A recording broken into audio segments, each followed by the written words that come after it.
Lottie, Don't eat the tinsel. Hello, and welcome to day 5. No. 4? 4? Day 4 of Dogmas. And today we are doing our second part of our do's and don'ts at Christmas. Today's prize is from Dorwest Herbs, so stay tuned to find out more. Lottie, please stop eating the tinsel.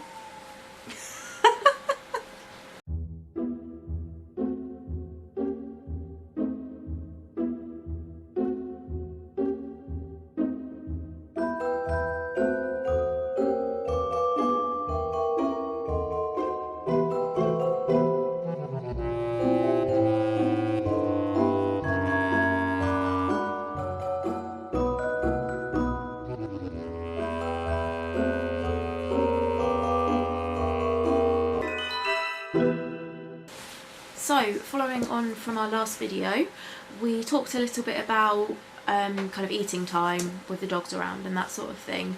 So we just wanted to kind of elaborate on that a little bit more in terms of particularly presents and tree decorations and that kind of thing. Yeah, so I know there's a lot of people that put things like chocolates and candy canes and stuff like that on their Christmas tree. Now, there's nothing wrong with doing that, but obviously you need to bear in mind that chocolates and candy canes are not good for dogs. So there's a few things that you can do if you want to do that. Things like putting them higher up on your tree so your dog can't reach it, and also making your tree dog safe. So there's a few things that you can do. We sometimes, when we've had dogs that we don't know how they're going to be around the Christmas tree, we'll put like a little pen around the tree, kind of fence the tree in. I know it's not the prettiest thing in the world, but it means that no one's going to be able to get anything off the tree, things aren't going to get broken, knocked down, blah blah blah. So if you've got a particular dog... aren't going to get opened. Exactly. If you've got a dog that is either particularly overexcited about the tree or you think is likely to try and get a hold of stuff and it potentially isn't going to be safe for them to be left unsupervised with the tree, just have a little like pen around it. You can get little like pens that have for like small animals that you can just pop around the tree when the dog is there and you're not there to supervise, and then you can take it away if you don't want it there all the time. But yeah, we've often done that when we've had dogs in that we know are going to be very interested. And as I said earlier, making sure you put things like, if the chocolates and candy canes and stuff, put them higher up so your dog can't reach them. But also making sure that if your dog is left unsupervised, maybe taking them off the tree so that your dog doesn't have the opportunity to potentially eat them and cause themselves some issues. And the same thing for any presents that are edible as well. Yeah. One year my auntie's dog ate 3 big like slabs of fudge that were a present for my sister. Oh dear. That did not end well. No. So just bear it in mind, if you've bought someone, you know, chocolates or food or something edible, and your dog may be interested in it, either don't put that present and leave it under the tree, or put a little pen around it, just move that out of the way if you're unsupervised. Lottie really likes opening presents, but she's not allowed to open presents unsupervised, and she knows that. So Lottie, if there's food presents, we don't leave them under the tree when she's unsupervised, just so that she doesn't get tempted. We tend to put them like higher up on like a cabinet near the tree kind of thing. Yeah, exactly. Or again, if you've got a little pen, you can just pop a little pen. We have rabbits, so we've got like little pen area type things. So if we know that there's something under there that Lottie's potentially going to be interested in, we just pop a little pen up so she can't get to any of the presents and stuff, because it's nice having them under the tree. And sometimes you don't know what your presents are. Yeah, exactly. Someone could bring chocolate around and you don't know. You just never know. And you know, that's the surprise of Christmas, guys. Sometimes you know, sometimes you don't. Alright, so again, we kind of briefly talked about this in our first video, but we're going to go into a bit more detail specifically about having different dogs around Christmas time. So we have obviously dogs of our own, both of us, and family members often have dogs of their own as well. And we're going to talk a little bit about how you can make sure that that is done well around Christmas time and make sure that everyone gets along as well as possible. And it can be stressful for the dogs. Yeah. It can be stressful for us as owners trying to make sure that everything's fine. But yeah, shall I talk a little bit about my situation? So my auntie has a dog, the same one that ate fudge. and they always come to ours for Christmas. So it's not a situation where I can just be like, okay, I won't bring my dogs because it's where I live. So a lot of the time I just have to kind of think, what will make it easier for my dogs, what will make it less stressful for my dogs. And if that means having a bit more time on place or in their crates away from things, then that's a lot easier than having the stress of something going wrong. Yeah. So I also said to my auntie, for example, no toys out and about, because they know each other, but I don't want anything that can create potential conflict, given that they only see each other like a couple of times a year. Yeah. So no toys around, separate.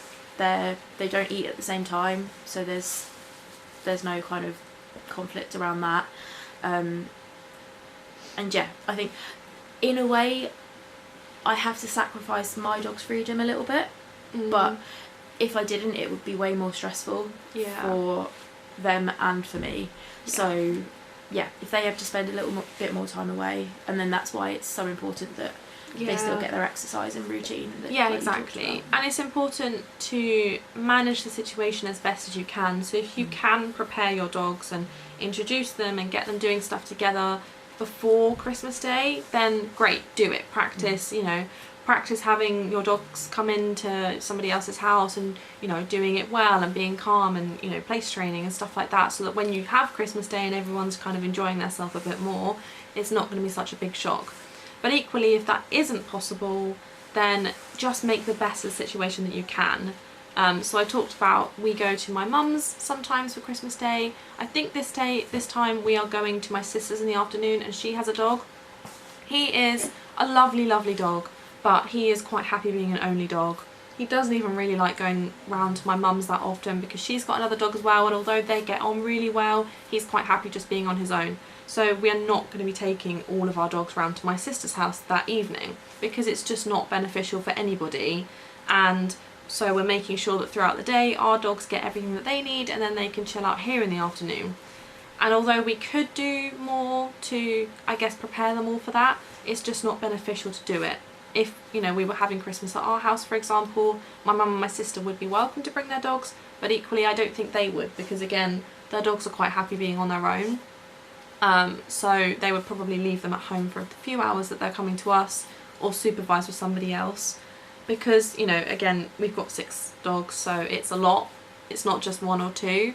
But equally, when we go to friends' houses, we quite often do take all the dogs if their dog is fine with that, because, there's no harm in it if it is fine. But we do a lot of place training. We make sure that everyone's calm. Again, we don't have toys out, we don't have food out, stuff like that, because you just never know in a different situation, and especially because Christmas is a very different situation for dogs. You just never know.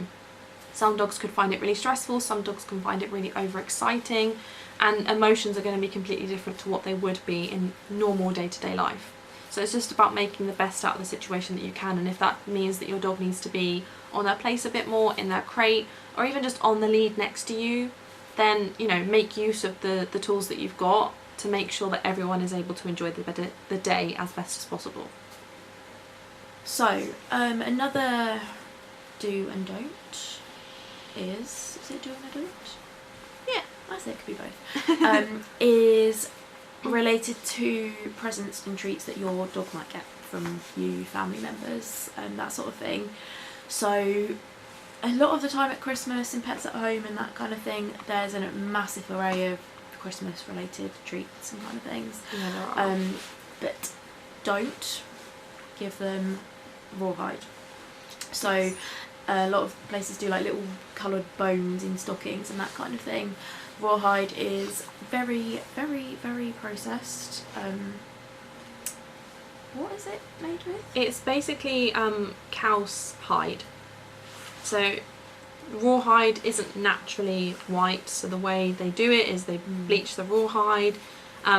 There's a whole video that we can link in the comments below about how it's made, but it's basically bleached and processed to make it really stringy, and then they basically cook it, I think, to make it hard. The biggest problem with rawhide, beside how overly processed it is and full of chemicals that is really not good for your dog, is the fact that rawhide is not very easy for dogs to chew and to process when they eat it. So rawhide, when dogs chew it, it goes very soggy and almost like slimy. It's really gross if you've ever seen dogs chewing it. So the problem is, because it's not very easy to break up, a lot of dogs will then just try and swallow the whole thing, and then that's when you get problems with things like blockages, and you get impaction in the stomach, because it all just basically goes into the stomach, completely undigested and chewed up, and just kind of sits in there as a ball of rawhide mess. A lot of them are also dyed, so you get like different coloured ones, especially around Christmas time. You get like reds and greens, which is obviously not a natural colour. But yeah, the biggest problem is that dogs will try and swallow them and then get them stuck in their stomach. But they are super over processed, and they're really not healthy for your dogs. And I know a lot of places have started doing like rawhide alternatives as well. Yeah. While they're probably not quite as bad, they're pretty much made up of like corn starches and that kind of thing, dyes and things. So I know they look pretty, but if you want to give your dog like a present that's actually good for them and that they'll probably enjoy more, stick to things that you know what they are. So whether it's an antler instead of a rawhide chew, or whether it's, I don't know, some meat treats as opposed to like a little stocking thing. Make your own stocking with natural things in it. Make your own little hamper. There is a video coming. Have I said too much? No, not yet. Our next video, this is your spoiler, are actually some good Christmas presents that you can buy for dogs and dog owners. We talk about a load of different really good healthy treats that you can buy. A lot of those companies also do Christmas themed treats.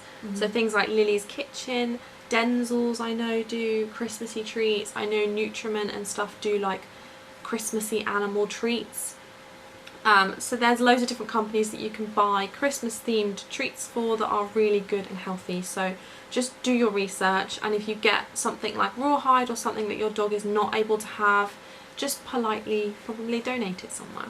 Yeah. We always get presents for our dogs throughout Christmas, and we either ask people to get them specific things because it is better for them, otherwise we will donate them elsewhere, because it's just not healthy for them to be having things like rawhide, especially. It can be really dangerous for them. Yeah. So yeah, if you're not sure, there's loads of links on our website, and also we did a blog talking about loads of different treats that you can get for your dogs, but there is another video coming, spoiler alert. But you can also look at a site called All About Dog Food. They do loads of really good recommendations of foods that are good and not good, and they give them a really good rating. So have a little look on there if you're not sure what to get for your dog for Christmas, or have a look at our next video. You're welcome. So the final thing that we are going to talk about today is fireworks. Now I know a lot of people will be like, guys, this is a Christmas video, but you do often find that people will, oh my goodness, hello, will set off fireworks around Christmas time, or if not, in preparation for New Year's, which is not that far away anymore, guys. So there are tons of things that you can do to get your dog prepared if they don't like fireworks. We often start, probably I think about like end of October, probably even earlier than that, we start doing fireworks training with our dogs, because obviously you have bonfire night and all of that coming up to Christmas and New Year. So what you can do is get yourself onto YouTube and search up fireworks sounds for dogs, and just literally play it in your living room or wherever you've got some like speakers. Start it off really low and just have it playing on in the background, and then slowly increase it when your dog is comfortable with that level. If your dog gets uncomfortable with the fireworks, place them up, sit them on their bed. Don't like fuss and cuddle and stuff like that, because although it sounds like it is the right thing to do, when you're fussing and cuddling your dog, you're actually rewarding the mindset that they are in. So if your dog is completely freaking out and you're sitting there going, oh, don't worry Odin, it's okay, I'm telling Odin, good job, this is what I want you to be doing. And it's okay to freak out at fireworks. Exactly. So instead, keep yourself nice and calm. Don't you get stressed or freaked out and frustrated, because there's no point getting frustrated, there's no point getting angry at your dog. If your dog is scared of something, that isn't going to help them. So things like place training them, have them on the lead if you know that they are uncomfortable, and get them to go and sit on their bed and just settle themselves down. You know, make the house nice and comfortable for them. So if you've got fireworks going right outside, we have really big back door windows, so we will quite often close the curtains, pop some music on, nice and calming, and that helps the dogs to deal with it better because they don't see all these flashing lights and loud bangs and stuff like that. But start preparing now.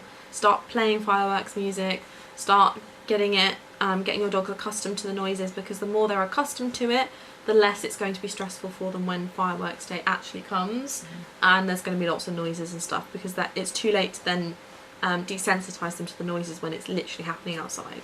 And especially if on New Year you want to go out or you're drinking, that kind of thing, you don't want to be drunk and have to deal with the dogs when they're freaking out, because that's just a cocktail of mess. Yeah. So yeah, get yourself sorted first of all, and then you're more likely to they'll be able to settle, and you won't have to worry about them, and you can go and have fun and do your own thing. Yeah, exactly.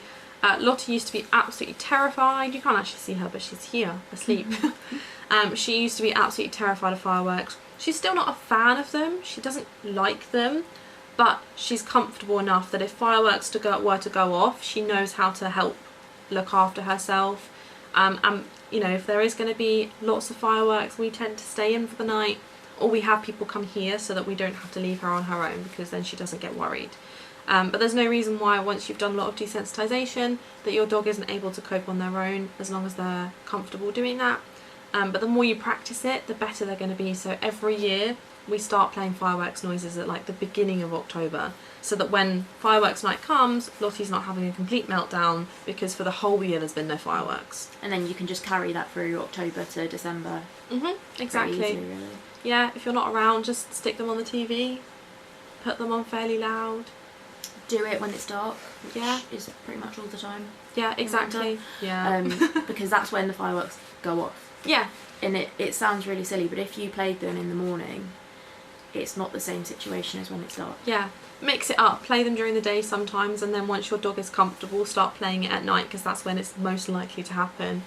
But there's some other things you can do is get them, if they don't have a crate, get them a crate, put a blanket over the top, make it nice and snuggly and comfortable for them. Dogs like a nice comfy like den space that they can go into when they're uncomfortable. So Lottie loves having the crate open, because then she can snuggle up in her crate, and normally Odin joins her, and they can snuggle up and be nice and comfortable in there. That's something you can do. If your dog has got a crate, put a blanket over it, put lots of blankets and pillows and stuff inside, so it's nice and comfy for them, nice and comfortable. And you know, if you're right next to a window, don't put their crate right next to the window with all the lights flashing in and bangs everywhere. You know, move their crate somewhere that is less likely to be as stressful for them. So, you know, by our back door is normally where our crates are, but we won't put them there if there's fireworks going on outside there. We'll put them over in our bedroom instead, so she can go into our bedroom, move herself away if she's more comfortable over there, and get herself nice and cuddly and comfortable. Thank you. Was that a good tip? So your giveaway prize today is from the wonderful Dorwest Herbs. We absolutely love Dorwest Herbs. We have been using them for years now and working with them as well. Dorwest Herbs do a ton of natural herbal supplements for a whole host of different different issues. So, you know, if your dog has anxiety, they have natural anti-anxiety supplements. They have supplements to help your dog's stomach settle. They have all-round supplements that you can add to your dog's food as a general all-round booster. They have tons of different things, and we just absolutely love them. We've been using their products for years now, and we've seen so many good things from all of our dogs. So today we are offering as a giveaway prize what we consider to be a Dorwest Essentials bundle. So in your bundle you have a, how big is this?